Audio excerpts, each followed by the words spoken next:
Isso é perfeito. Solta a arma, Zemo. Sharon é parte do universo cinematográfico da Marvel desde Capitão América, o Soldado Invernal, onde fomos apresentados à sobrinha de Peggy e descobrimos que ela é muito mais que isso. A personagem, que havia sido vista da última vez apenas em Guerra Civil, voltou a brilhar com sua participação em Falcão e o Soldado Invernal, onde ela está bem diferente do que vimos anteriormente. Apesar do longa ter sido amplamente elogiado por público e crítica, alguns detalhes ou furos de roteiro acabam sendo apontados pelos fãs à medida que o tempo passa. É natural. Contudo, há também as más interpretações de situações, personagens, relacionamentos, diálogos, entre outros, que podem acabar prejudicando seriamente o entendimento do público sobre a trama, ou os personagens envolvidos nela, se não esclarecidas. Primeiro tópico: a sua história. A personagem foi introduzida como uma agente da SHIELD ao universo cinematográfico da Marvel MCU no filme Capitão América, o Soldado Invernal 2014. Nick Fury designou a missão de proteger e monitorar Steve Rogers em seu apartamento, informando ao diretor da SHIELD se o Capitão América era alguém confiável e não apresentava nenhum risco.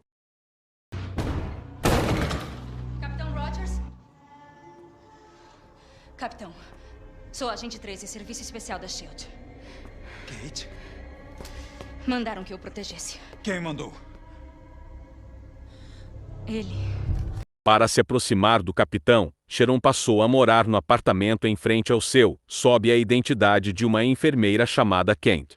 Sharon foi a primeira agente ali a tomar a iniciativa de se opor a SHIELD, quando a organização se revelou ser a Hydra disfarçada. I'm not going to launch those ships. Captain's orders.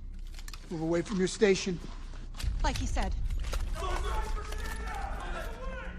Captain's orders. You picked the wrong side, Agent. Depends on where you're standing. No final do filme, Sharon entra para a CIA.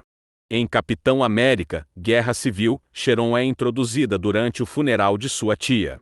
O discurso de Sharon durante o funeral é crucial para que Steve tome sua decisão no que diz respeito ao Tratado de Sokovia. E, consequentemente, para o desenvolvimento de Steve como personagem, e da trama em um todo. Enquanto todos os acontecimentos do filme estão se desenrolando, Sharon ainda está em luto pela morte de sua tia. Steve pode ter convivido com ela por alguns anos, mas Sharon teve uma vida inteira com a tia que até hoje é uma das mulheres mais importantes de sua vida. Ela nem sequer entrou em casa após o funeral, e já foi obrigada a deixar toda sua dor de lado, por causa do trabalho. Na base da CIA, Sharon quebra o protocolo e fala para Steve onde Bucky estava sendo mantido prisioneiro, para que mais uma vez ele possa tentar protegê-lo. Ela acredita em Steve, e em Bucky imediatamente. Sharon entra em um combate corpo a corpo com Bucky sem hesitação, apesar dele já ter derrubado 2 Vingadores. Isso porque ela sabe que precisa proteger as pessoas cujas vidas estão em risco. Sharon novamente arrisca sua carreira e liberdade, ao ajudar Steve e Sam a recuperarem seu equipamento, para que eles tenham uma chance melhor na luta contra o Homem de Ferro e sua equipe.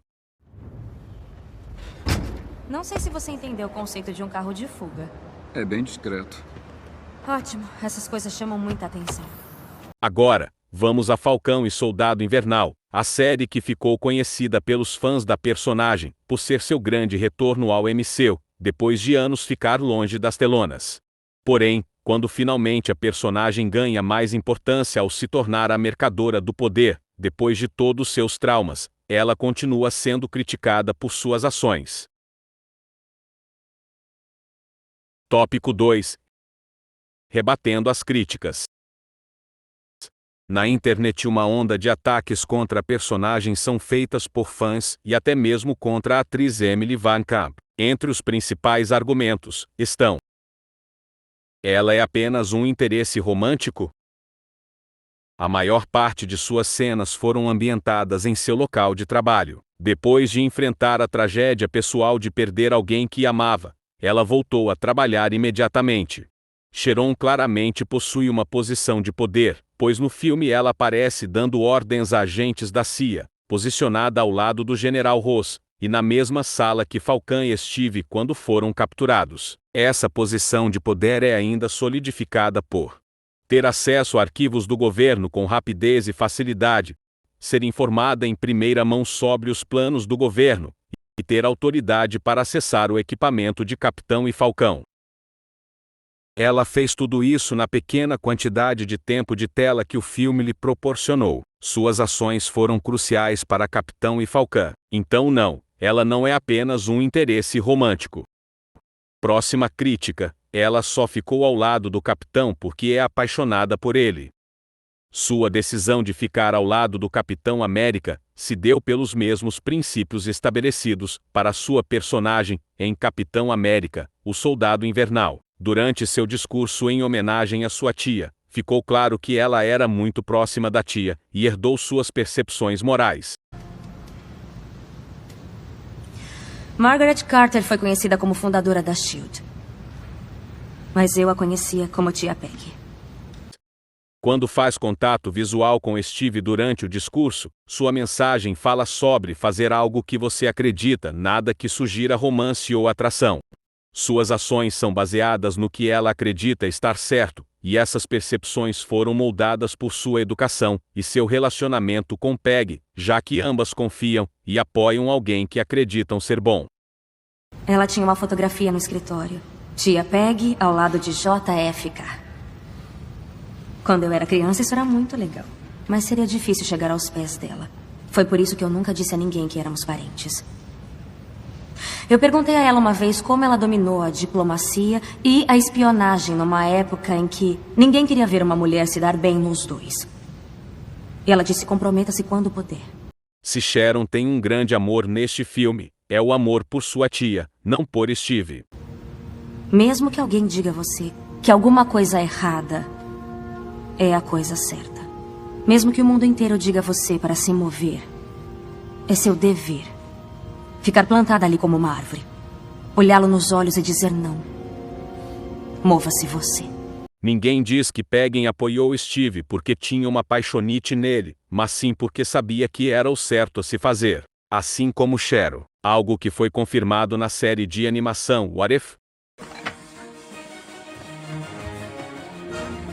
Agente Carter, o que você está fazendo? Esta é a nossa única chance. Agora! Stark, não faça isso.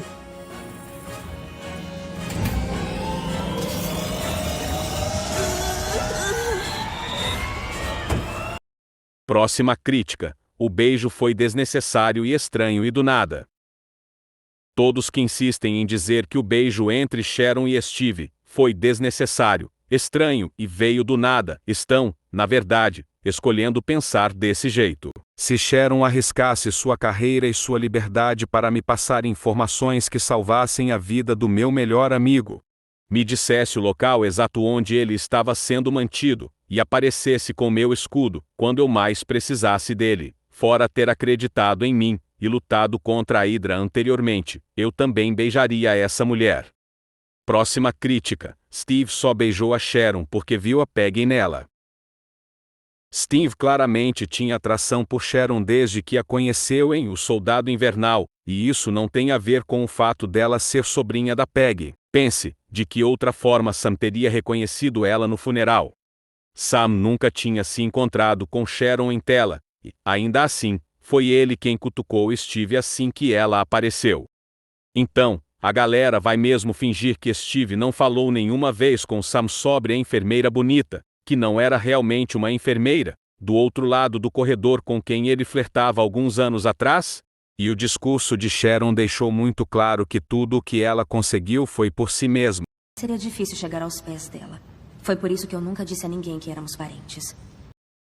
Ela se tornou uma agente da SHIELD e da CIA, sem precisar usar a figura de sua tia, assim como conquistou o respeito, a confiança e o coração do Capitão América. Próxima crítica. Drama sem sentido. Bom, se você arriscasse tudo que construiu ao longo dos anos, por fazer algo que acreditava ser certo, e o estado que você deu toda a sua vida, se virasse contra você e te expulsasse do seu próprio país, acredito que também estaria decepcionado. Isso é perfeito. Solta a arma, Zemo. Sharon? Você me custou tudo. Sharon, espera. Alguém recriou o soro do super soldado e o Zemo tem uma pista. Isso explica por que vocês estão aqui. E a Selby morta. E você, o que faz aqui? Eu roubei o escudo do Steve, lembra? Também roubei as asas pra você, pra que pudesse salvar esse cara daquele cara.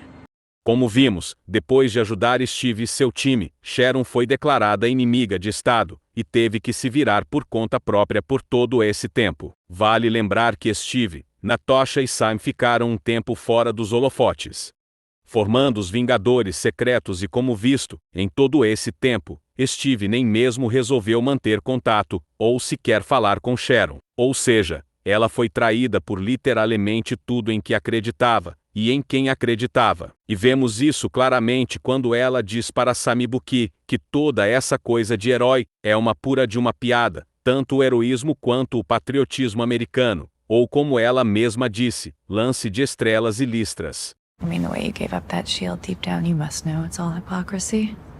He knows, and not so deep down. By the way, how is the new Cap? Don't get me started. Please, you buy into all that stars and stripes bullshit. Before you were his pet psychopath, you were Mr. America, Cap's best friend. Terceiro tópico. A atriz. Agora, Emily Van Camp, que interpreta Sharon, deu uma entrevista sobre como a personagem se tornou o mercador do poder e foi uma anti-heroína no final da trama. Nas palavras dela, quando eu descobri que a Sharon era, na verdade, o mercador do poder, fez total sentido. Isso realmente solidifica o que tudo isso significa para a Sharon. Estamos conhecendo uma nova versão dela, e esse tipo de personagem, infelizmente, é o triste produto de uma série de eventos nos quais ela foi abandonada e deixada por si mesma. É muito apropriado já que ela foi machucada, desprezada e se tornou uma criminosa. As coisas certamente não foram fáceis para Sharon. Nessa terra sem lei, ela teve que se virar por si mesma.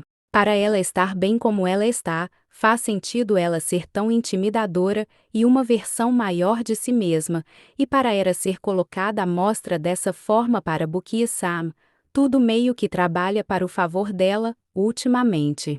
Van Camp também deixou claro que a personagem não tem problema com o Sam e o Bucky e trabalhou com eles, porque seus interesses estavam alinhados. Ela também está animada para ver para onde o personagem dela vai ir a seguir, especialmente após a cena pós-créditos. Julita Carter, em nome da comunidade de inteligência dos Estados Unidos, peço a você e a sua família as mais sinceras desculpas. O sobrenome Carter sempre foi sinônimo de serviço e confiança.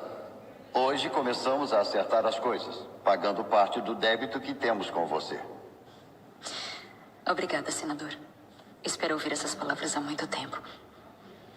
Gostaríamos de oferecer um perdão total. Deve ter uma vaga na sua antiga divisão. Você estaria interessada? Seria uma honra. Bem-vinda de volta, agente Carter.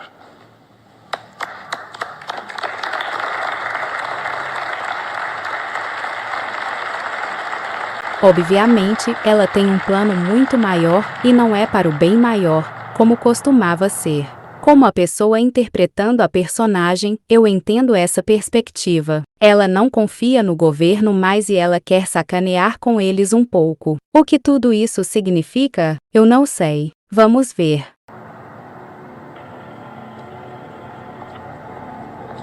Pode avisar nossos compradores. O soro do super soldado saiu do cardápio.